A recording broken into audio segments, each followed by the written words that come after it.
Solução. Eu não tenho a menor ideia, Deus, mas é para o Senhor que eu olho quando eu preciso de socorro. Então, eu venho te pedir que o Senhor nos socorra, porque é inadmissível o que está acontecendo, Pai. Então, hoje, eu venho te pedir que o Senhor cubra, proteja, guarde, segure o coração da família da Ágata. Proteja a mãe dela, o vô, Senhor. Esteja com eles, porque eu acho que só o Senhor pode trazer algum tipo de consolo. E quanto a nós, Senhor, nos ajude a continuar lutando, não aceitando, gritando contra isso, contra essa política genocida, Pai. Nos ajude, Senhor, a sermos Jesus para os pobres e pretos do nosso país. Em nome de Jesus, Pai. Amém.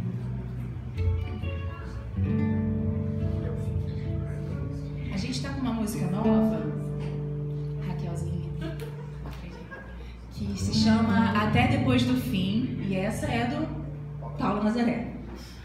E a gente quer cantar o refrão junto com vocês, para quem não conhece ainda, aprender junto, e depois a gente canta desde o início, tá? Até Depois do Fim, do Paulo Nazaré.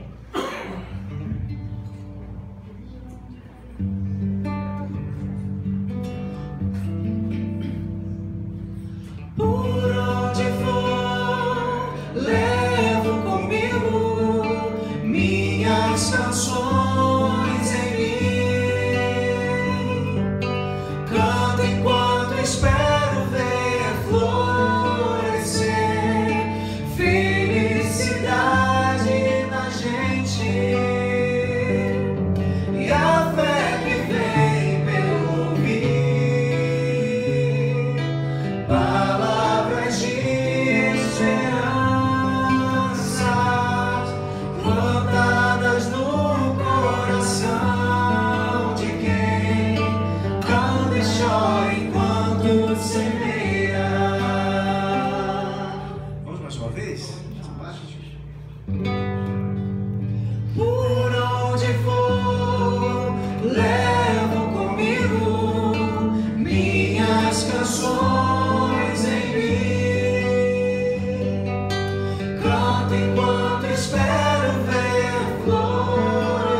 Que seja breve o som de agora, pra aliviar o coração que silenciou, pra ouvir assim, prestando atenção. Pois bem, e a lenha de nos levar até depois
levo comigo minhas canções em mim. Canto enquanto espero ver florescer felicidade na gente. E a fé que vem pelo ouvir palavras de esperança plantadas no coração de quem anda e chora enquanto semeia.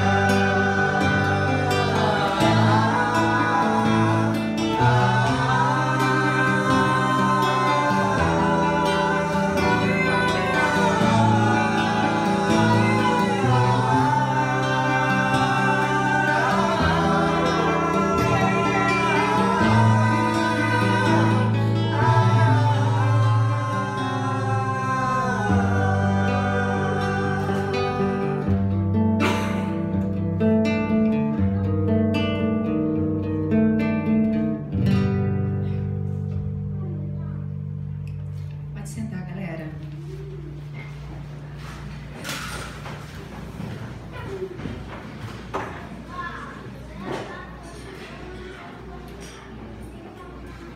A gente tem uma leitura bíblica agora, então muda o aplicativo agora. Olha, esse culto é muito 4.0, né? Não, gente, maravilhoso.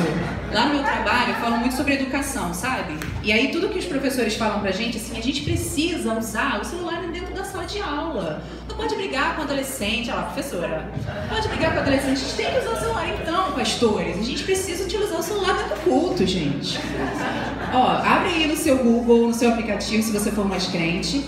Isaías 42, versos 6 e 7.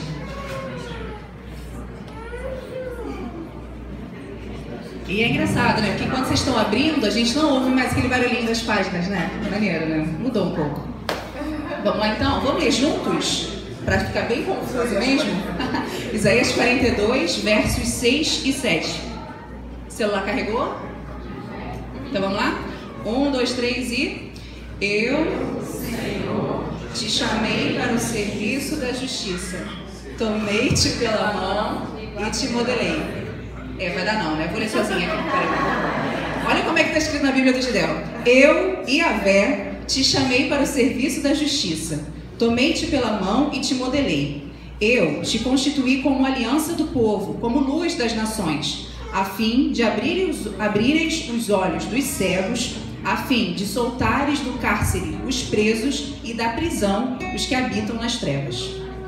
É claro que a gente vai cantar mais um pouquinho agora, então você fica à vontade. Se você quiser levantar e cantar com a gente, faça desse momento um momento seu com o seu pai, com a sua mãe.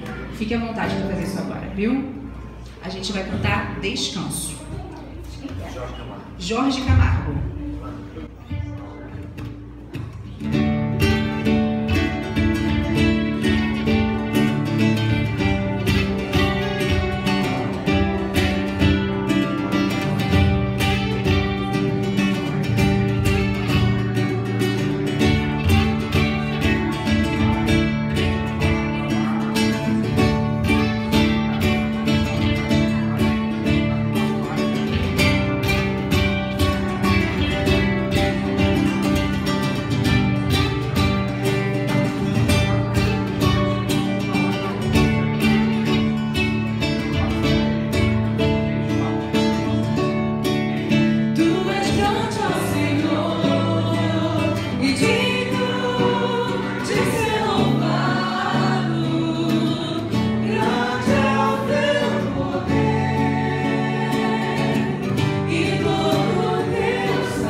mas essa música é tão antiga que eu não sei de quem que é. Alguém sabe? Marquinhos Gomes. Vamos lá então, Google.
Convívio Crombie.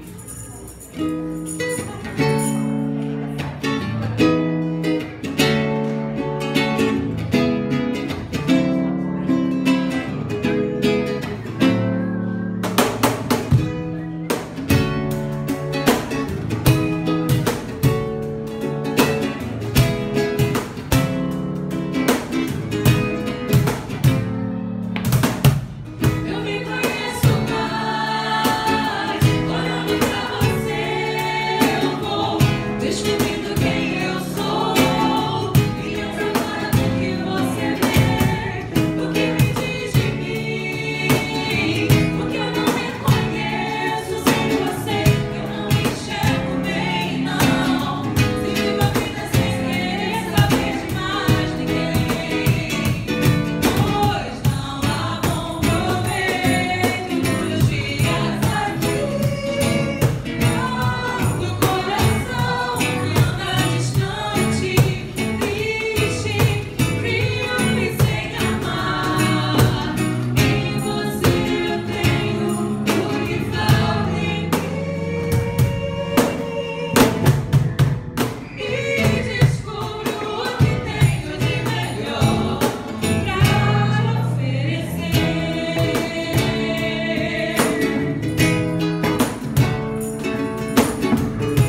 A gente vai fazer um momento de oração comunitária, que vai ser um momento de preparação para a nossa celebração da ceia.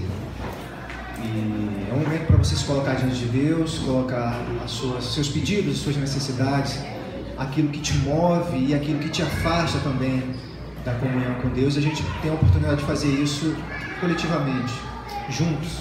Se você quiser também, pode fazer sozinho, mas se coloque diante de Deus, entendendo tudo isso que significa o que significa a celebração da ceia do Senhor, o que significa andar com esse Jesus, o que significa perseguir ser um discípulo e discípula de Jesus. Tá bom? Vamos lá.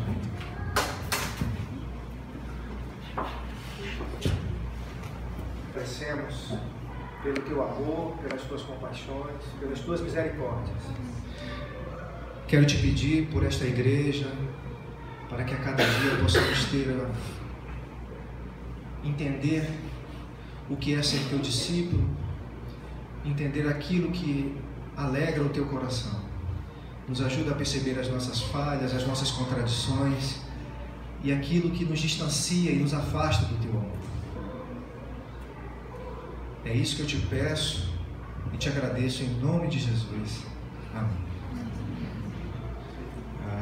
Eu quero, antes da gente celebrar a ceia, ler o texto que está lá em 1 Coríntios 11, e normalmente a gente lê só a parte que fala, né, exatamente sobre o cálice e o pão. E eu vou ler o que vem antes também, porque diz muito sobre o que o texto significa. E o texto diz o seguinte: dito isto, não posso louvar-vos, vossas assembleias, longe de vos levar ao melhor, vos prejudicam. Em primeiro lugar, ouço dizer que quando vos reunis em assembleia, há entre vós divisões e em parte o creio. É preciso que haja até mesmo cisões entre vós, a fim de que se tornem manifestos entre vós aqueles que são comprovados. Quando, pois, vos reunis, o que fazeis não é comer a ceia do Senhor. Cada um se apressa por comer a sua própria ceia. E enquanto um passa fome, o outro fica embriagado. Não tendes casas para comer e beber? Ou desprezais a igreja de Deus e quereis envergonhar aqueles que nada têm? Que vos direi? Hei de louvar-vos? Não, neste ponto não vos louvo. Então o texto que a gente sempre leu e ouviu é, antes de tudo, uma exortação profunda sobre a forma como a gente celebrava aqui nesse momento a ceia. Não com uma humildade diante do momento, que o momento exigia, do pão, da divisão, pensando naquilo que o outro também não tem. O texto acaba assim: o que eu vou dizer para aqueles que nada têm? Se vocês vêm para cá comer sem meditar, sem pensar, sem refletir no significado deste pão, que é alimento, não só para o espírito, mas para a vida. E aí depois disso é que ele continua: com efeito, eu mesmo recebi do Senhor o que vos transmiti. Na noite em que foi entregue, o Senhor Jesus tomou o pão e, depois de dar graças, partiu e disse: isto é meu corpo que é para vós. Fazei isto em memória de mim. Do mesmo modo, após a ceia, também tomou o cálice, dizendo: este cálice é a nova aliança em meu sangue. Todas as vezes que dele beberdes, fazei-o em memória de mim. Todas as vezes, pois, que comeis desse pão e bebeis desse cálice, anunciais a morte do Senhor até que ele venha. Eis porque todo aquele que comer do pão ou beber do cálice do Senhor indignamente será réu do corpo e do sangue do Senhor. A gente transformou isso numa culpa, né? Mas quando a gente prestou atenção no que vinha antes, era na forma como a gente estava comendo, sem perceber a falta que isso faz na mesa de muitas pessoas. É sobre isso. Não é sobre uma culpa individual, sobre comer o pão, mas em não refletir sobre a falta do pão. E por isso que a gente se imagina, dentro dessa igreja, que a mesa é do Senhor. E todos e todas estão convidados a participar. Porque o pão é símbolo da vida, tanto do espírito como da carne. Porque precisamos disso para viver. E precisamos nos lembrar de todos aqueles e aquelas que não têm pão. Por isso, comer com essa integridade, com essa intensidade, no espírito e no pensamento. Amém? E a gente vai comer como a gente faz aqui. Vocês podem vir à frente e a gente vai molhar o pão no cálice e celebrar a ceia. Enquanto isso, a gente vai cantar também.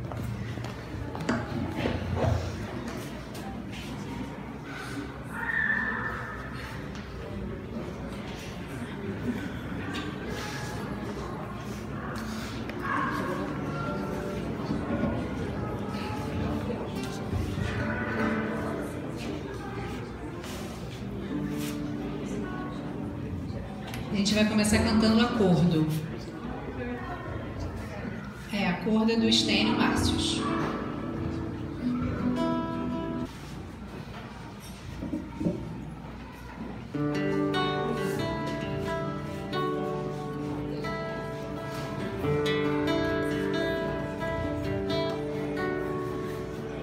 Me diga, andorinha, você que já voou o mundo inteiro. Se todo momento só, por cima de um continente, ou sobre qualquer cidade em que te faltou, o céu será que o infinito espaço ao teu redor é suficiente para voares livre e viver feliz. Me diga, peixinho dourado, Senhor do vasto oceano,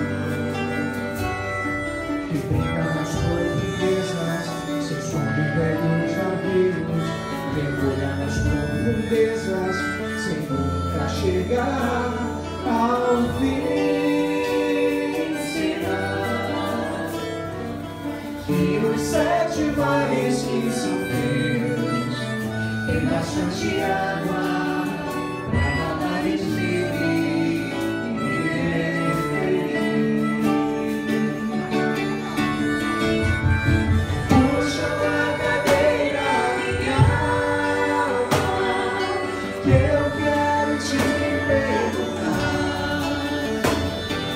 Por que me roubas a calma e botas tristezas no olhar?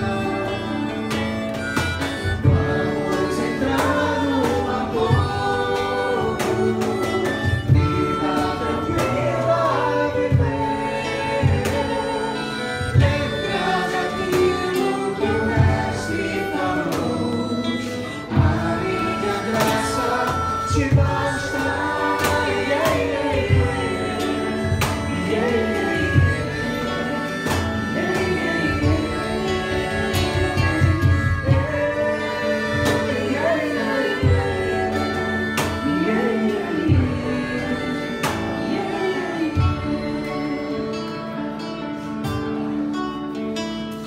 Me diga, peixinho dourado, Senhor do vasto oceano, que brinca nas correntezas, se esconde em velhos navios, mergulha nas profundezas, sem nunca chegar ao fim. Será que os 7 mares que são teus tem bastante água para nadares livre e viver feliz? Puxa a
Davi, do Estênio e do Márcio também.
Bom dia a todas e a todos. Bom dia. Antes de começar a reflexão de hoje, no início do culto, a Karen já fez referência a Karen, menina de 8 anos, executada, a Ágata. A Karen fez referência à Ágata. A Karen está aqui, né? A Ágata, menina de 8 anos, executada no Complexo do Alemão. Mas eu queria convidar a gente agora a parar um pouco e, com a devida importância, dedicar 1 minuto de silêncio. Evidente que a morte da Ágata não é uma aleatoriedade, é fruto de uma lógica, é fruto de uma maneira que o Estado brasileiro historicamente opera.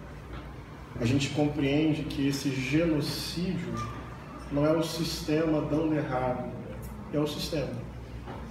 Infelizmente, é uma lógica que elege corpos matáveis, territórios matáveis, vidas descartáveis, e historicamente é essa gestão penal da miséria e da pobreza no Brasil. Isso gera muitos corpos, infâncias perdidas, famílias desestruturadas. Então, perdemos a Ágata agora, mas infelizmente sabemos que para além desta dor, isso é mais sistêmico, estrutural e repetido do que um evento. Como discípulos e discípulas de Jesus Cristo de Nazaré, o que fazer? Compartilhar da dor, manifestar consolo, levantar uma voz na sociedade que denuncie essa lógica perversa de violência, anunciar o reino de Deus, encarnar o reino de Deus, são os nossos apontamentos. Não tem uma palavra mágica, não tem um consolo milagroso. Tem uma lágrima, uma dor, um grito. Tem pessoas da igreja que têm os seus pés nesses territórios de resistência, que vão muito além da violência do Estado, de cultura, de resistência, mas que o Estado insiste em criminalizar, em gerir de maneira penal, punitiva e letal. Então, solidariedade à família da Ágata, solidariedade aos irmãos e às irmãs que mais de perto resistem, e pedir a Deus que a nossa igreja tenha a capacidade de compartilhar dor, da dor, né, do outro, manifestar consolo e anunciar o reino de Deus. Vamos ficar em silêncio durante um tempo e pensando nisso, meditando nisso e colocando para Deus o nosso grito. Pode ser?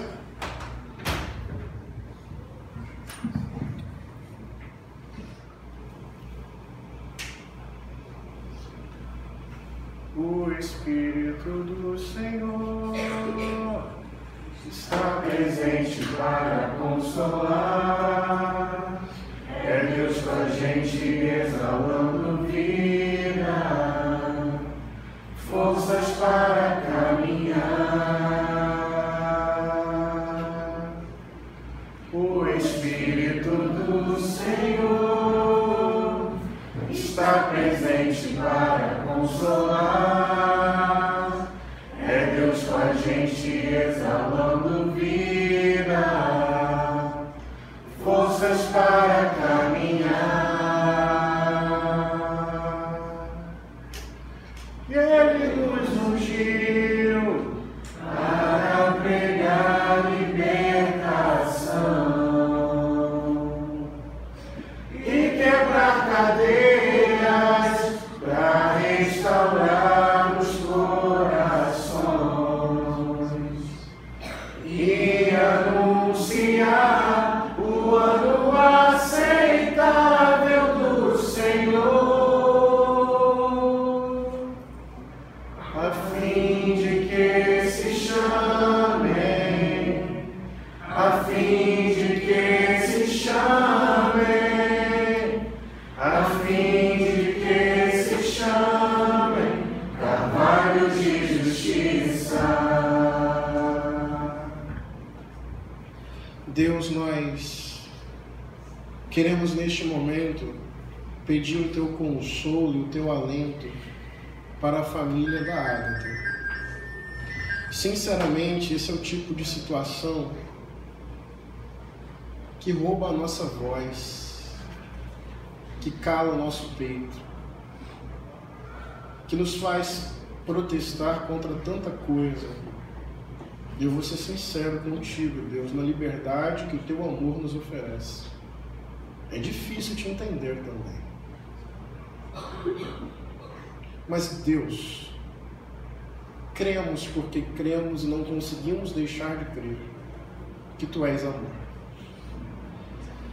E que o Teu amor se manifesta na história, que o teu amor consola quem está sofrendo, enxuga as lágrimas de quem está chorando. E no limite nós apostamos, porque apostamos, que o teu amor vence a própria morte e nos convida a uma eternidade de justiça, de paz, de comunhão contigo. Então, levanta pessoas, nós mesmos, para que sejamos manifestação de afeto, de consolo, para as famílias hoje tão machucadas, num momento tão nebuloso do nosso país. Sabemos que esta violência não é nova, mas sabemos que ela está mais intensa. E por isso, como Igreja de Jesus, pedimos a Ti proteção, sabedoria e discernimento, coragem, para denunciar o que tem que ser denunciado, consolar e ainda ter forças, poesia na alma, para anunciar que o Teu reino vem. E com a vinda e a consumação do Teu reino, a justiça se estabelecerá. Esta é a nossa humilde oração, quase um silêncio ou um grito, uma incompreensão, uma dor. Aliás, uma dor pequena que nós sentimos diante da dor que aquelas pessoas mais próximas estão sentindo agora. Daí fica indecifrável, indescritível. Nos cabe respeitar, dobrar o joelho da alma e dizer: vem, Senhor, socorre o mundo, visita o povo, manifesta salvação, sopra Teu Espírito, derrama esperança. É nossa oração. Em nome de Jesus. Amém.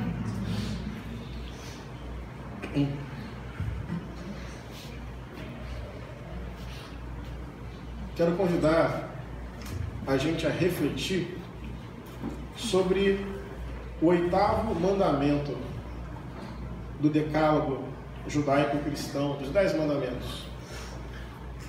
Não darás falso testemunho contra o teu próximo. É o tema da mensagem de hoje. Não parece muito convidativo, não é verdade? Não darás falso testemunho contra o teu próximo é o título da mensagem de hoje. Mas vamos com carinho, com cuidado, pensar biblicamente o significado deste mandamento. E é estranho falar em mandamento no mundo de hoje. Nós vivemos um tempo de desmandamentos, de um relativismo quase absoluto. Quase tudo vale, cada cabeça uma sentença. De uma perda de sentido e de propósito, de fragilidade dos laços sociais, de esvaziamento dos espaços públicos e comunitários. Nós vivemos um tempo de maior enclausuramento individualista, a gente muito preso na gente mesmo, de uma superficialidade relacional muito grande, em parte estimulada pelas redes sociais. É muita gente, muita informação, mas às vezes com pouca qualidade de encontro, de relação, de profundidade. Nós vivemos um tempo de perda de utopias e horizontes. É quase careta falar em outro mundo possível. Até bem pouco tempo atrás, poderíamos mudar o mundo. Quem roubou nossa coragem? Já dizia o poeta, profeta Renato Russo. Vivemos um tempo de desespero desesperançoso, ou de um desespero que provoca desesperança. E vivemos um tempo em que o medo, a palavra medo, o sentimento medo, algo muito forte, rouba uma perspectiva de futuro. O medo é muito imediato, o medo é muito reativo, o medo é aqui e agora. Uma pessoa atravessada pelo medo dificilmente planeja o amanhã, porque ela está reagindo à incidência do medo no agora. Então, um tempo de desmandamentos, de muito relativismo, de perda de sentido e propósito, de esvaziamento de espaços públicos e comunitários, de perda de horizonte e utopia, de um medo que torna a vida muito reativa. Diante desse quadro geral, que não cabe aqui aprofundar as razões, mas tem a ver com esse modelo de sociedade que a gente vive, aparece o fundamentalismo religioso, ou reaparece com muita força no mundo. O fundamentalismo religioso, o extremismo religioso, o ultraconservadorismo, que tenta apresentar uma resposta para esse drama dessas pessoas cada vez mais frágeis, solitárias e atravessadas pelo medo. Nós. O fundamentalismo apresenta verdades absolutas e inquestionáveis, uma padronização comportamental, eliminação das diferenças, um reforço de autoridades supremas e heróicas, míticas, que hão de nos salvar. Estou chamando aqui de um personalismo triunfalista. Quem vai nos salvar? Quem é essa persona, essa pessoa, esse herói? O fundamentalismo também apresenta a punição como forma de correção. Uso do sagrado como um símbolo de totalidade que unifica e que impõe. Sabe, nessa areia movediça do mundo contemporâneo, há algo que nos unifica, que nos diz quem somos, para onde vamos. Deus acima de tudo.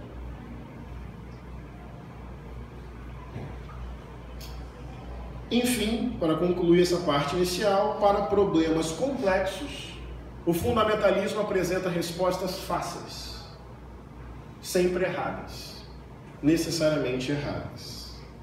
Nesse contexto de um relativismo enorme, por um lado, e de um fundamentalismo crescente, por outro, nós precisamos buscar referências e parâmetros. Obrigado.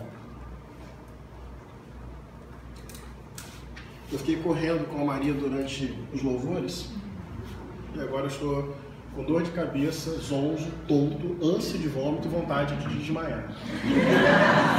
O que demonstra que eu estou bem de saúde, com um condicionamento físico bizarro. Ela deu 3 voltas em cima da mesa e eu estou até agora me recuperando disso. E eu fiquei com ela um tempo no colo e as minhas mãos estão tremendo. Enfim, orem por mim. Tem que eu prego. Bota uma maca que eu caio bem. O teatro da técnica de queda pra gente. Assim, nesse tempo de relativismo absurdo por um lado e do fundamentalismo como resposta, nós precisamos buscar parâmetros, raízes, princípios, valores e horizontes. O que propomos aqui como igreja é, por um lado, a gente rejeita o relativismo absoluto. E tudo vale é muito perigoso. Por outro lado, a gente também rejeita a proposta fundamentalista de verdades absolutas, rígidas, que controlam corpos e que castram a liberdade coletiva e individual. Então a gente rejeita o relativismo contemporâneo por um lado, não quer a saída ultraconservadora, rígida por outro. Mas nós precisamos apresentar algo. Não basta rejeitar. Então, nós como cristãos e cristãs, escolhemos uma referência. Jesus Cristo de Nazaré. Temos a Bíblia como base. Buscamos contextualizar, atualizar e encarnar o que nós discernimos como palavra e como vento de Deus na história. Sim, essa introdução foi para dizer que nós buscamos parâmetros, nós buscamos mandamentos que nos deem base, referência, perspectiva e horizonte. Então, como igreja, obviamente, nós temos um lugar a partir do qual falamos e procuramos entender nosso lugar nesse mundo. Nós apostamos em Jesus. Nós olhamos para a Bíblia. Nós discernimos e tentamos discernir o que é o vento de Deus na história. E assim nos posicionamos. Nesse contexto, eu quero olhar para os 10 mandamentos. Escolher um deles. Não darás falso testemunho contra o teu próximo, como um desses parâmetros que a gente busca para ter um pé, para ter um chão e para se posicionar no mundo. Qual é o contexto dos 10 mandamentos? Em Êxodo 20, verso 2, quem quiser buscar aí, enfim, uma pergunta que eu tenho feito muita curiosidade, assim, tenho feito recorrentemente. Quem trouxe a Bíblia, aquela coisa física, minha Bíblia? Geralmente era só o Judeu já está criando seguidores, pessoas que usam a Bíblia física. Quem está acompanhando no celular?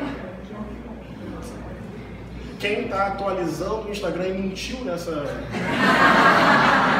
Engraçado que no instinto da sinceridade, as pessoas fizeram assim. O contexto dos 10 mandamentos é o seguinte, Êxodo 20, verso 2. Eu sou o Senhor que te tirei da terra do Egito, da casa da escravidão. Eu sou o Senhor que te tirei da terra do Egito, da casa da escravidão. Esta é a introdução aos mandamentos. Vamos lá. Esse texto nos indica Deus como aquele que é. Eu sou o Senhor. Mas é aquele que é agindo na história, participando da história, falando ao coração do ser humano e agindo em favor do oprimido. Eu sou o Senhor, que te tirei da terra do Egito, da casa da escravidão. É ao mesmo tempo esse Deus que é acima de tudo, que escapa a tudo, mas que age na história e age em favor do oprimido. Nós sabemos que teologia, importante dizer isso, não é o estudo de Deus, porque Deus não é alvo de estudo, porque se fosse, não seria Deus. Então, eu acho até engraçado, confesso, quando alguém acha que teólogo é aquele que estuda Deus. Fico imaginando a prova de teologia.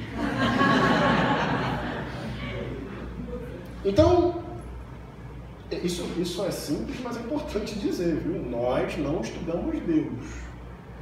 Deus está sempre um passo além de onde a gente consegue chegar. Imagina um doutor em teologia. Enfim. Sabemos, portanto, que teologia é a narrativa humana sobre Deus. Então, na prática, toda teologia é uma antropologia. Em que sentido? É uma cultura falando sobre Deus, é um povo falando sobre Deus, é uma história que gera uma determinada perspectiva sobre Deus. Toda fala sobre Deus está circunscrita historicamente e culturalmente. Portanto, toda teologia, invariavelmente, é política cultural, humana e interpretativa. E essa afirmação, ela não é mero intelectualismo, não é um modismo desta igreja. Nós, quebrando uma narrativa conservadora, não é por isso que eu estou falando o que estou falando agora. É porque essa perspectiva de eu sei quem é Deus, eu controlo Deus, eu estudo Deus, eu disseco Deus em partes e apresento ao mundo esta verdade absoluta, esta perspectiva já gerou ao longo da história cruzadas violentas, fogueiras de inquisição, colonização genocida. E ainda provoca hoje violência simbólica, emocional e até mesmo física. E se você for buscar o princípio disso, o pressuposto disso, a origem disso, é uma fala que pressupõe, que reivindica uma verdade absoluta, sempre em nome de Deus. Então, quando eu falo que toda teologia é necessariamente uma interpretação e uma narrativa, não é para criar desencanto, nem porque isso é bonito do ponto de vista acadêmico, intelectual. É porque esse reconhecimento nos deixa mais humildes, mais íntegros e mais generosos. Limita a nossa vaidade e a nossa pretensão de dominar o sagrado. O contexto dos 10 mandamentos começa com uma afirmação categórica: eu sou, e aquele que é, escapa. da nossa possibilidade de dominá-lo, de defini-lo, de domesticá-lo, de controlá-lo, na nossa experiência, na nossa igreja, na nossa tradição, na nossa doutrina, na nossa confissão. Eu sou o Senhor, é uma afirmação categórica deste Deus que escapa às armadilhas do conhecimento humano. Teologia, portanto, não é um estudo sobre Deus. Teologia é uma narrativa sobre Deus. Mas para entender o contexto dos 10 mandamentos, não basta dizer que teologia bíblica é mais uma narrativa sobre Deus. Tem algo importante. Eu sou o Senhor. E tem uma complementação. Que tirei vocês da terra do Egito, da casa da escravidão. Portanto, a teologia bíblica, agora fecha o raciocínio, é a narrativa sobre Deus a partir da experiência dos oprimidos. O Senhor, aquele que é, portanto, que escapa, é o Deus que tirou o povo oprimido do Egito. E mais do que um evento isolado na Bíblia, é a marca de Deus na história, na perspectiva bíblica como um todo. Então, qual é o contexto dos mandamentos, dos 10 mandamentos? Deus, aquele que é, portanto, sempre para além do nosso controle, que tira um povo oprimido e que coloca esse povo em caminho, em peregrinação, rumo à sua plena liberdade. Então, um pastor muito querido para nós, um teólogo brilhante, Edson Fernando, foi muito tempo pastor da Igreja Cristã em Ipanema, vocês conhecem? Foi meu professor, foi professor do Judel. Não sei se ele se orgulha disso, mas eu me orgulho de ter sido aluno dele. Brincadeira, eu mandei uma mensagem para ele ontem à noite, dizendo que ia pregar usando referências dele. Deu os 2 tracinhos azuis e até agora não ele respondeu, me elogiou e tudo. Segue. Diz o pastor Edson: se por um lado não se pode conter, localizar, explicar a divina presença, por outro, não há dúvidas sobre as consequências da divina presença. A transparência da verdade na relação com o próximo. Em outras palavras, se eu não consigo segurar a presença de Deus porque é indefinível, por outro, eu consigo discernir os efeitos da presença de Deus no mundo. Essa é a proposta que o Edson coloca, olhando para esses mandamentos. Eu não sei quem é Deus, mas eu percebo onde Ele se manifesta. Os efeitos de Deus no mundo têm sinais objetivos. Daí não fica tão relativo assim, não. Se eu não seguro a presença divina, eu ao menos identifico a presença divina. E é aqui que a gente vai aprofundar. Ainda sobre esse contexto dos 10 mandamentos, nós estamos diante da Torá. O que significa isso? Instruções concretas para a vida. Mas daí cabe uma pergunta: que vida é essa que está recebendo estas instruções da Torá dos 10 mandamentos? Quem é que está recebendo os 10 mandamentos? É uma vida de uma comunidade exilada, libertada, em saída, encaminhada em peregrinação. São parâmetros para um povo que saía de uma condição de opressão em busca de sua liberdade. Então, os 10 mandamentos são para um povo lutando contra uma condição de opressão, um povo que está forjando a sua identidade numa caminhada rumo à sua liberdade. É muito triste quando a nossa leitura bíblica fica muito individualista, descontextualiza os textos. Estes mandamentos são mais do que instruções individuais, são instruções coletivas, regulando uma sociedade. Que tipo de sociedade? Peregrina, caminhante, vacilante, vulnerável, exposta à violência, saindo de um regime de opressão, buscando uma terra para colocar os pés e viver em liberdade. Este é o contexto destas instruções. Que vidas são estas, recebendo estas instruções? Vidas exiladas. Vidas saindo de uma condição de opressão. Vidas buscando uma terra para viver em comunidade. São instruções coletivas, são mandamentos para a vida em comunidade. É nesse contexto comunitário que ganha força os 10 mandamentos e que ganha força o mandamento que nós escolhemos hoje. Nós não, vocês não escolheram, fui eu.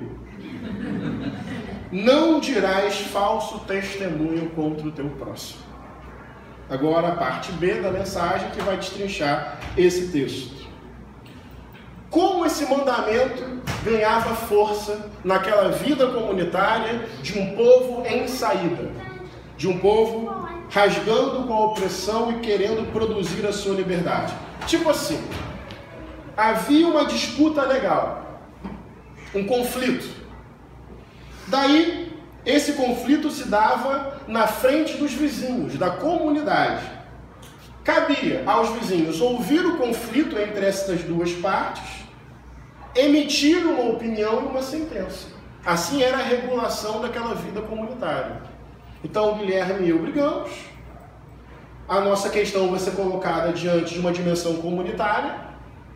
Estas pessoas vão ouvir as nossas narrativas e vão emitir uma opinião, um juízo e uma sentença sobre a pessoa considerada culpada, o Guilherme.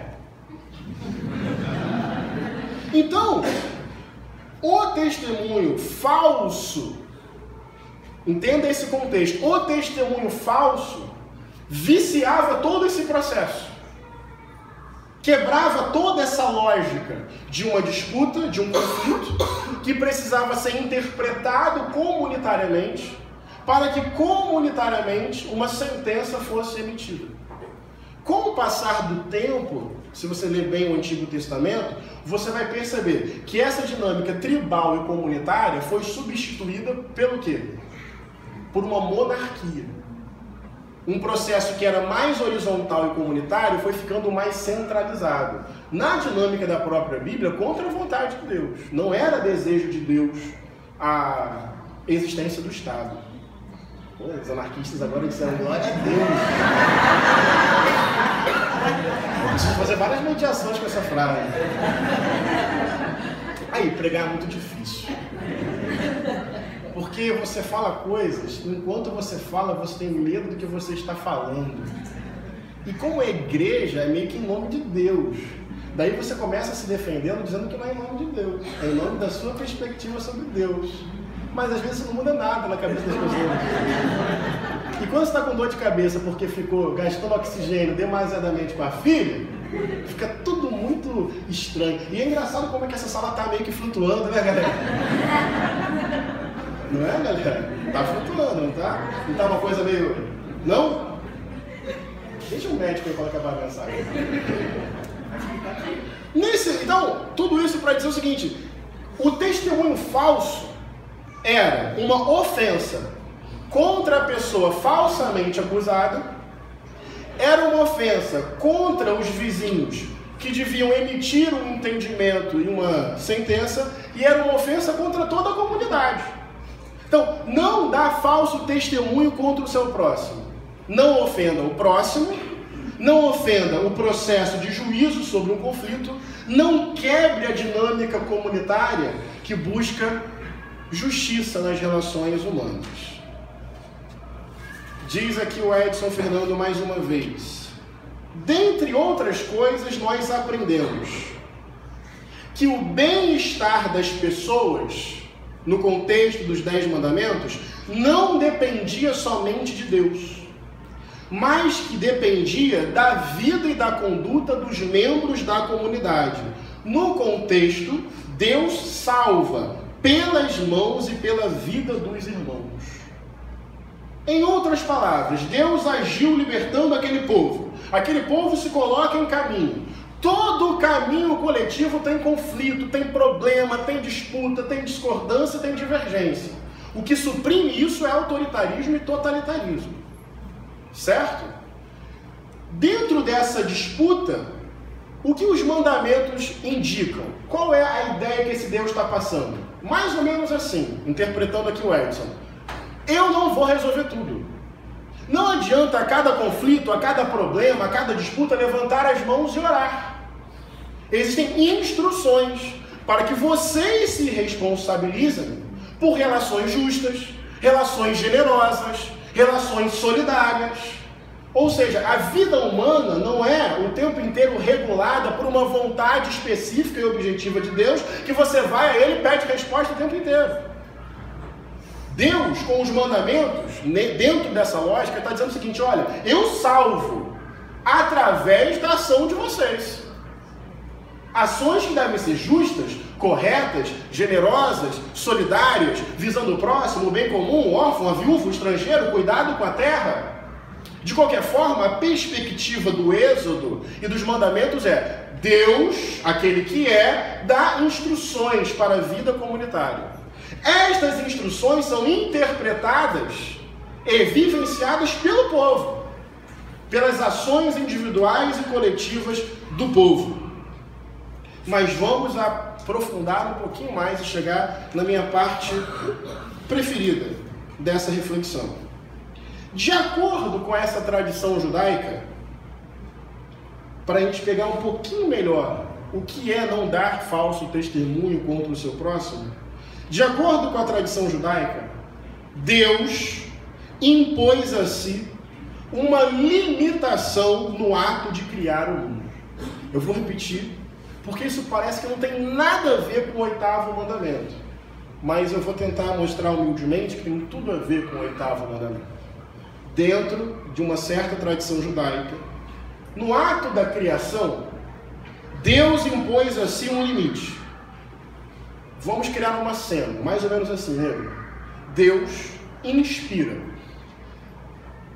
E quando Deus inspira, Ele abre dentro de si um espaço.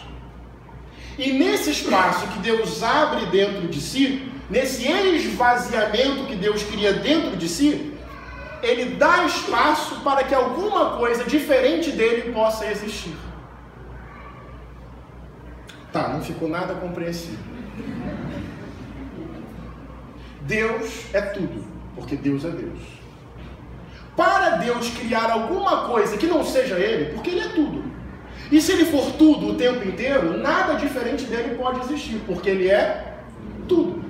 Então, dentro desta perspectiva judaica, a criação só foi possível por causa de um ato de autolimitação, de contração, de esvaziamento. Deus se esvazia para, nesse espaço, abrir a possibilidade da existência do outro.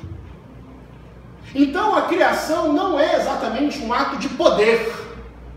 É um ato em que Deus abriu mão do poder. Criou dentro de si um vazio para que algo diferente dele pudesse, de fato, florescer e existir. Pelo amor de Deus. Agora ficou mais compreensível, não ficou? Quem acha que ficou mais compreensível, diz amém, tipo igreja pentecostal. Amém! Agora faz uma edição disso. Pega uma outra frase minha, qualquer outra. Tipo, bom dia, irmãos. Tem como? Tem tecnologia para isso? Você lembra? Tem. Maneiro. Então, dentro dessa perspectiva, dentro dessa perspectiva, nós somos, eu e você, nós somos fruto de uma contração, de um encolhimento de Deus. O ato divino é dar um lugar dentro de si, é ceder um espaço para se abrir a presença do diverso, do diferente e do outro. Então, pegando esse princípio e aproximando do mandamento, não darás falso testemunho contra o teu próximo. Nós temos que pensar num ser humano, trazendo para a vida social, vida comunitária, nossas relações do dia a dia, as instruções de Deus para isso aí. Pense num ser humano capaz dessa autocontração, que abre mão do que o Edson chama de inchaços egóicos. Estou chamando de egoísmo, para tornar possível o encontro com o próximo. Tipo assim, se Deus, sendo Deus, se esvaziou para tornar possível uma relação, quem somos nós? Contraditórios, finitos e falhos, para não fazermos o mesmo. Se Deus, sendo Deus, sabe se esvaziar para dar a outra a possibilidade de existir, quem somos nós para não fazermos algo semelhante? Filipenses 2, verso 5 ao verso 8, numa linguagem paulina, no Novo Testamento, um contexto totalmente diferente dos 10 mandamentos, tem algo semelhante.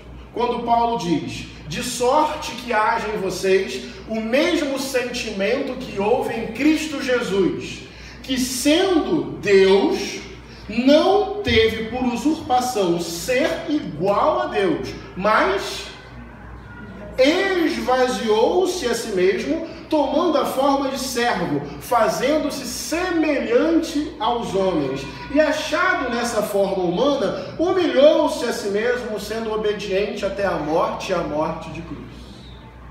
De tal forma que deve haver em vocês o mesmo sentimento que houve em Cristo Jesus, que sendo Deus, não fez muito caso disso, não se apegou a isso. É muita humildade, no sentido mais profundo. Não se apegou ao fato de ser igual a Deus e se esvaziou. Daí tem um pequeno trecho de uma poesia da Cecília Meirelles, que ela diz assim: esse teu corpo é um fardo, é uma grande montanha te abafando, não te deixando sentir o vento livre do infinito. Esse teu está muito cheio de si, e esse muito cheio de si te é um fardo. E é um fardo tão pesado, está tão certo das suas certezas, que você não consegue sentir a circulação livre do vento pela sua existência. Portanto, tudo que eu disse foi para chegar a esta afirmação agora. Falso testemunho contra o teu próximo é muito mais do que mentir sobre alguém. Muito mais. É desmerecer a dor do outro. É pré-julgar o outro a partir do seu olhar. É não considerar a história do outro. E isso acontece nas nossas relações cotidianas, com as pessoas que nós convivemos no dia a dia.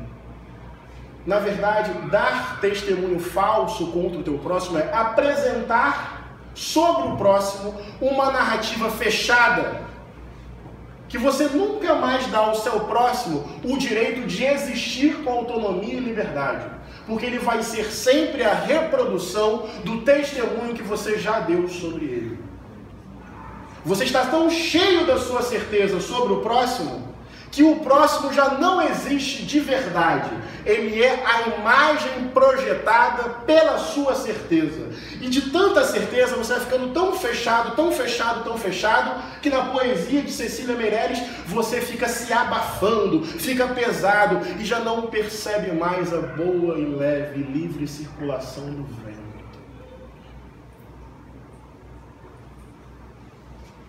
Edson Fernando arremata interpretando de maneira poética o 8º mandamento. Ele faz uma paráfrase, ele faz uma atualização. Na Bíblia é: não darás testemunho falso contra o teu próximo. Para o Edson, a partir desse contexto bíblico, é: deixarás, abrir-te-ás, encolher-te-ás, para que o outro diga por si próprio a sua verdade. Se encolhe, se diminui, para que o outro finalmente enuncie com liberdade quem ele é, de onde ele vem, o que ele faz.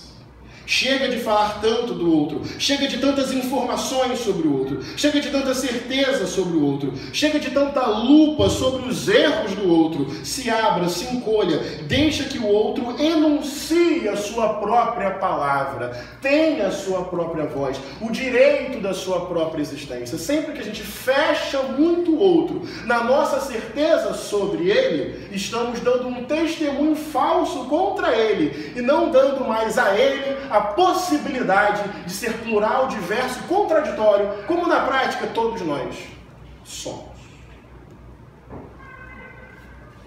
Até aí tá compreensível?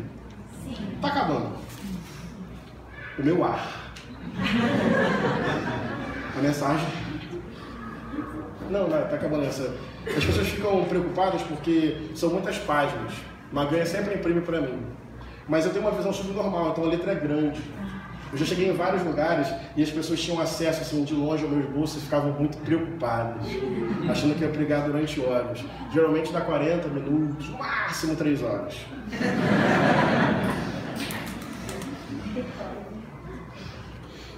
Esse não vai ter que ser mais lento. Para fazer isso, é necessário um esvaziamento, um descer, um se dobrar. Se você não se esvazia um pouquinho enquanto fala sobre o outro, você está falando no limite sobre você mesmo o tempo inteiro. E o Edson ainda aponta para uma outra coisa que eu considero muito importante. Muito da violência do nosso tempo tem a ver com isso. Egos inflados, indispostos, que não se abrem aos encontros verdadeiros. Sabe por quê? Porque esse se abrir, ou esse se encolher para produzir uma relação genuína, isso dói. Isso dói. Então, a violência do nosso tempo, não precisa pensar apenas na violência do Estado. A violência relacional do dia a dia tem muito a ver com isso. Egos inflados, inchaços egóicos, pessoas muito cheias de si, que vão por aí dando testemunho falso o tempo inteiro contra o próximo. O tempo inteiro contra o próximo. E se essa mensagem está muito distante da sua vivência, eu sempre coloco um tom pessoal e confessional nas minhas reflexões.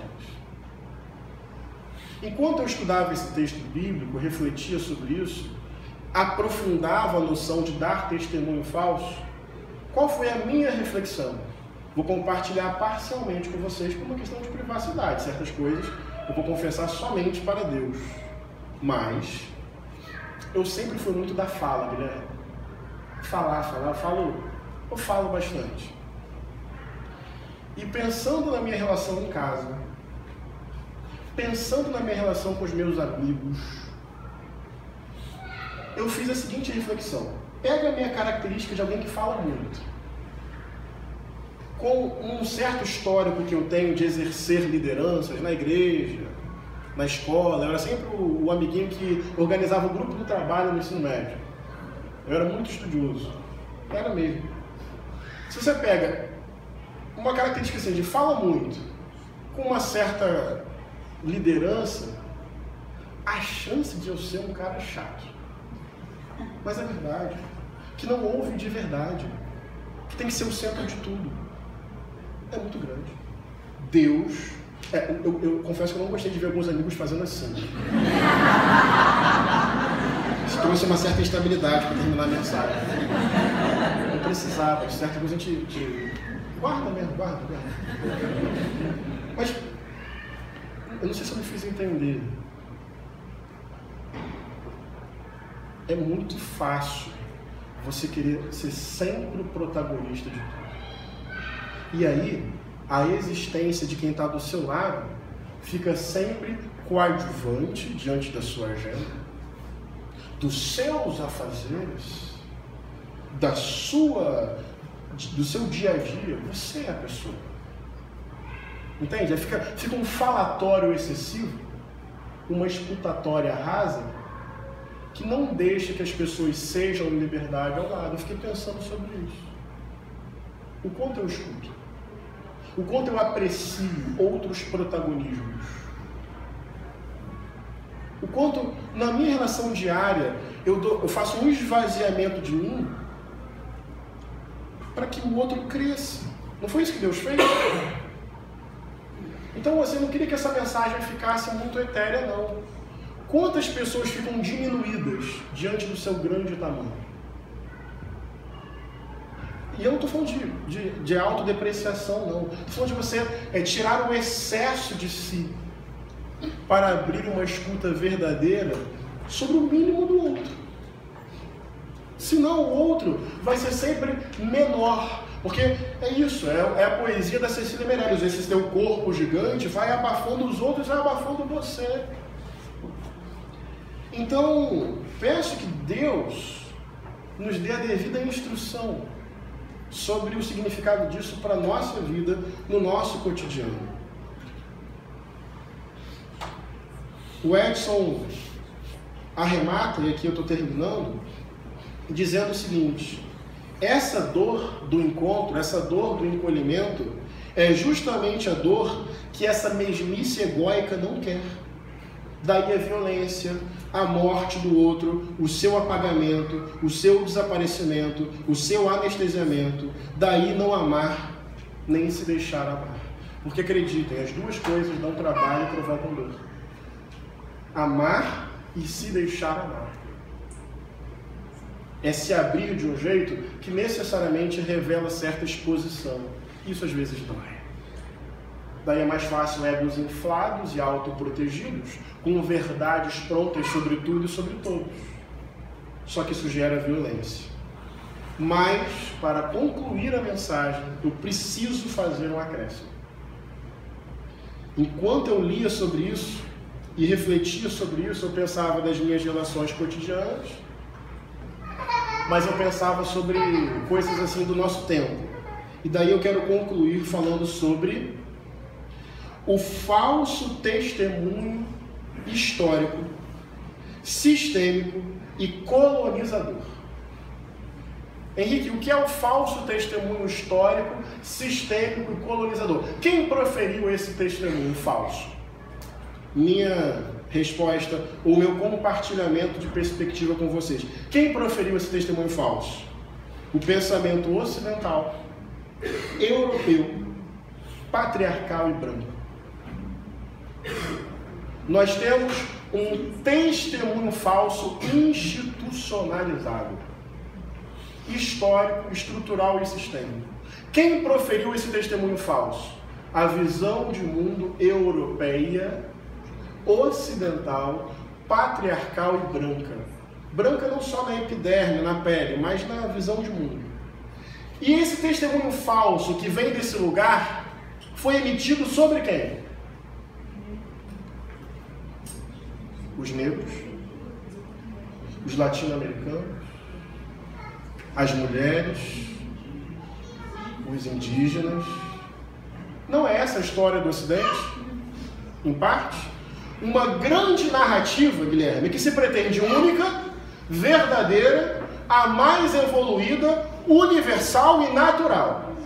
A partir desse centro, tudo mais é avaliado e julgado, de acordo com esse ego superinflado. E tudo que escapa a esse ego superinflado é do mal, é menor, é selvagem, é retrógrado, é primitivo, é inferior, é inimigo. Ou, por exemplo, o que o racismo, vou pegar um exemplo específico deste testemunho falso do racismo. O que é o racismo senão a licença para se inventar o outro? Nas palavras de Achille Mbembe, o racismo inventa o negro. E depois que inventa quem é o negro, sem ouvir a multiculturalidade negra, inventou? Inventou. Retirou a voz? Retirou. Disse que é isso? É isso. Já que inventou, o que pode ser dito? Qualquer coisa. Quem vai contestar? Por que contestar? É uma licença para inventar. Licença para inventar, enclausurar o outro naquele lugar, gerando uma sensação de asfixia e de não lugar, porque você já não existe mais por si. Você existe a partir da lente que define quem você é. E depois que você inventa, inferioriza, elabora essa subhumanidade, rejeita esse corpo, amaldiçoa essa dança, diz que é do mal essa tradição religiosa, inventa uma história qualquer, você pode inventar, porque você vem da linha eurocêntrica, patriarcal e branca. É o cúmulo do progresso. Depois que você inventa e elabora subhumanidade, a partir desse testemunho falso outro é um produto, é uma mercadoria, é um instrumento de trabalho, pode ser escravizado, pode ser subjugado. Aliás, pode entrar no território dele atirando. Por que pode entrar no território dele atirando? Porque tem um testemunho falso, midiático, institucional e histórico, dizendo quem esse povo é. Sem ouvir esse povo, contar a história desse povo, para elaborar a inferioridade desse povo, para matar esse povo. E não há anúncio do reino de Deus possível sem a rebeldia desse povo, sem a desobediência desse povo, sem desmascarar esse testemunho falso, sutil, histórico, perverso, midiático, cotidiano, que vai dizendo quem é esse outro, o quanto esse outro é mau, o quanto esse corpo é estranho, o quanto essa religião é demoníaca, o quanto os LGBTs são promíscuos e as feministas só querem abortar. É testemunho falso atrás de testemunho falso para legitimar um lugar de violência. Não é isso o testemunho falso? Não haverá justiça efetiva no mundo só de mãos dadas. Vai ter que haver encolhimento dos privilégios para efetiva reparação, gerando justiça. Vai ter que ter desprestígio sistêmico para haver de fato o florescimento de outros corpos que historicamente são definidos sem a sua própria voz. Sem a sua própria voz. O Edson é brilhante. Ele não está olhando só para o mandamento dizendo, não mente sobre o teu amiguinho. Ele está dizendo, cuidado, para não crescer tanto e não permitir que nada exista de verdade fora de você. Só que eu estou pegando esse princípio relacional, Guilherme, e estou aplicando historicamente. O pensamento europeu cresceu tanto que não quer que nada exista diferente da sua visão de mundo, da sua corporeidade, do seu jeito de ser. Lembra que me fiz entender nesse ponto? Sim. Lembro que eu dei uma palestra, tenho percorrido várias escolas públicas, de tudo quanto é canto, para falar sobre direitos humanos, sobre diversidade religiosa, Flamengo.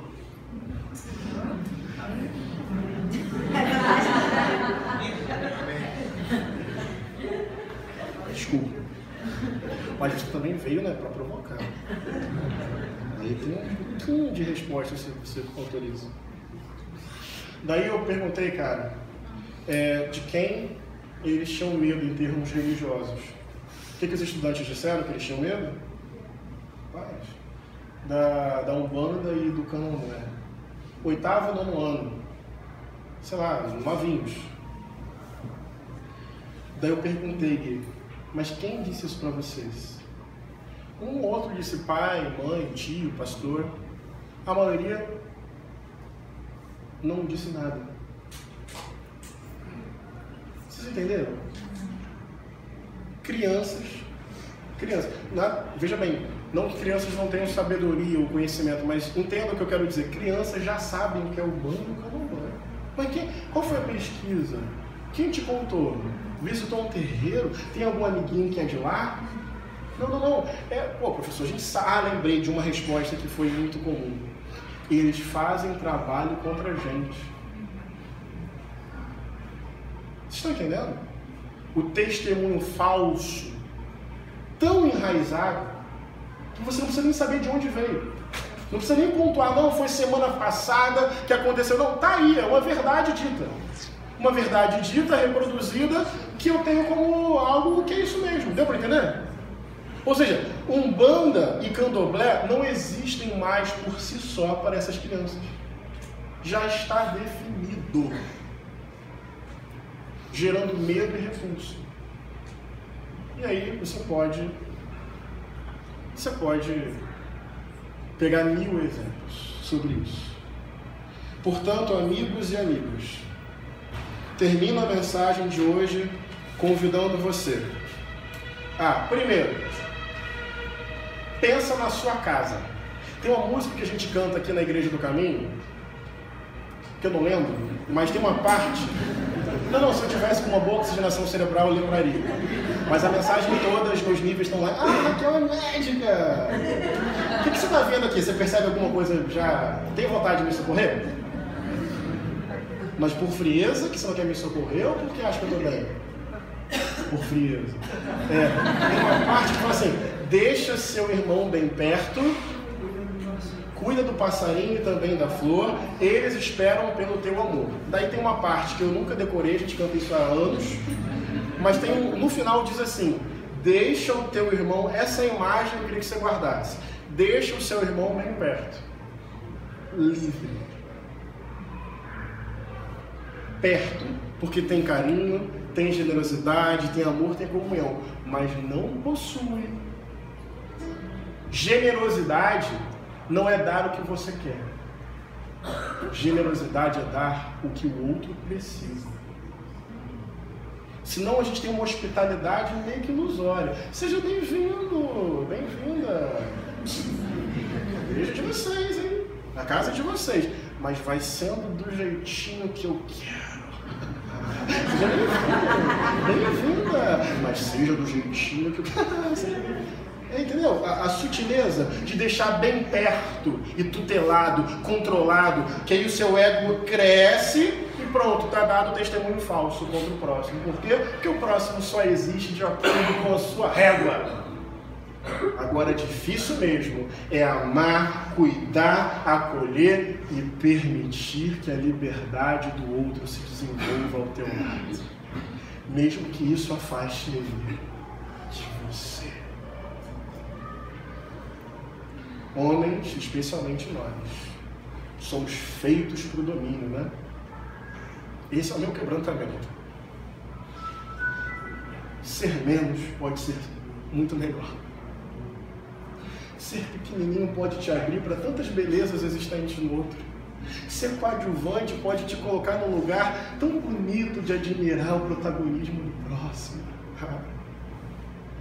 Para que ser o centro de tudo? Às vezes estar no cantinho é tão bom para que o outro possa chegar. Não é isso? Então, rompe hierarquias, democratiza tua casa. Democratiza o teu casamento. Democratiza a tua sala de aula. Se não dá para democratizar ainda os meios de produção, mas bem unidos faremos isso um dia. Pequeninos de Cristo, do mundo inteiro, unidos. Amém? Amém? Mas enquanto a gente não tira dos poderosos os seus instrumentos de poder, vamos abrir mão dos nossos instrumentos de poder no trabalho. Se tiver patrão e patroa aqui, vou te dizer, no reino do céu não vai ser mais. Horizontaliza tudo. Mas tudo bem, no mundo de hoje você pode ainda ser, desde que não seja... Não, você vai ser opressor nesse momento. Vai ser menos e menos. Imagina assim. Eu falei, eu tô com pouco oxigênio. Tá falado, tá gravado, né? É ao vivo, né? Não. Não é mais ao vivo? Não. Cara, essa igreja tá muito boa. Você tem um senso normal de autoproteção. Mas, além... Dá pra editar, então. Ok. Faz uma outra mensagem, patrões do mundo, livros também. Não, isso não mesmo. Mas... não, sério. Deixe tu e o teu lugar de poder dentro da tua casa, do teu trabalho, da tua sala de aula. Seja menos para que o outro seja mais. Para de dar testemunho falso. Que não é só mentir. É ter muita certeza que inviabiliza que o outro exista em liberdade do teu lado. E para o mundo, vamos destronar, no nome do Senhor Jesus, toda estrutura de morte que autoriza o Estado, né, Tamira, a entrar em lugares que o Estado inventou para sair matando do jeito que quer. O testemunho falso do racismo, do machismo, da LGBTfobia e do elitismo, que vai autorizando, já que o outro é o que a gente acha que é, vai lá e faz. que Deus, aquele que é e que tirou um povo oprimido da casa da escravidão, nos ajude a dar testemunho de vida para os nossos próximos e próximas. Amém? Amém. Convido você a fechar os seus olhos em nome de Jesus.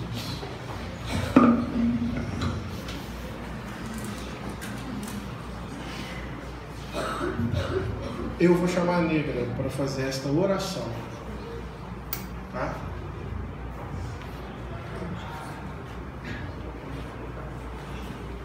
Deus, a gente está aqui com o coração aberto, tentando te entender, tentando te explicar, tentando te encontrar, tentando te conhecer para te reproduzir, Senhor.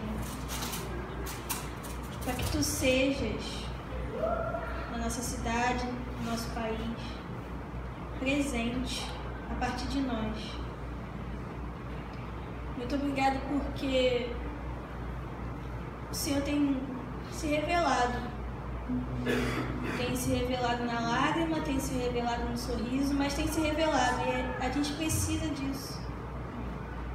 A gente não tem mapa, a gente não tem GPS, a gente não tem nada, mas a gente precisa disso para tentar entender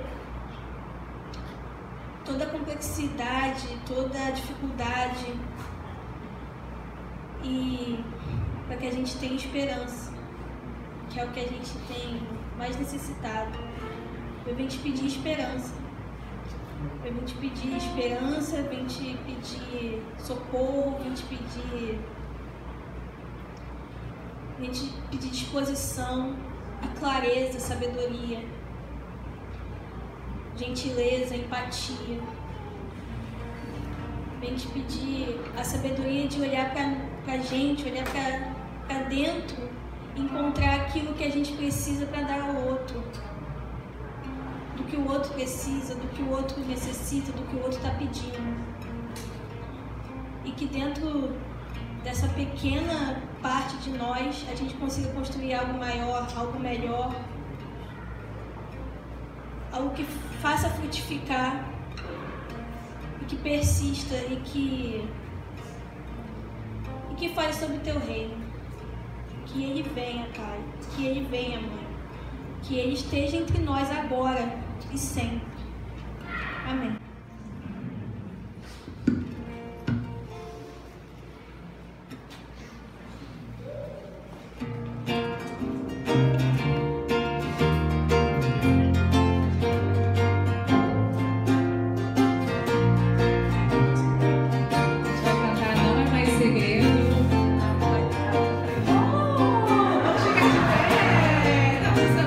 Última música, que maravilha!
deixar uns avisos para vocês ficarem por dentro.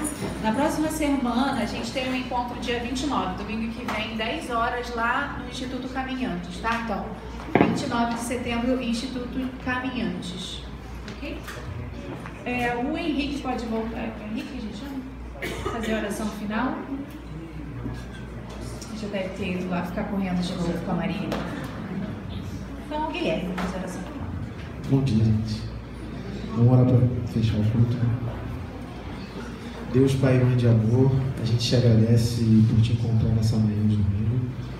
A gente te agradece porque o Senhor fala aquilo que muitas vezes a gente está esperando e muitas vezes o Senhor também fala sobre aquilo que a gente não espera. O Senhor nos surpreende, o Senhor fala aos nossos corações, nos revela perspectivas, questões, lições de vida.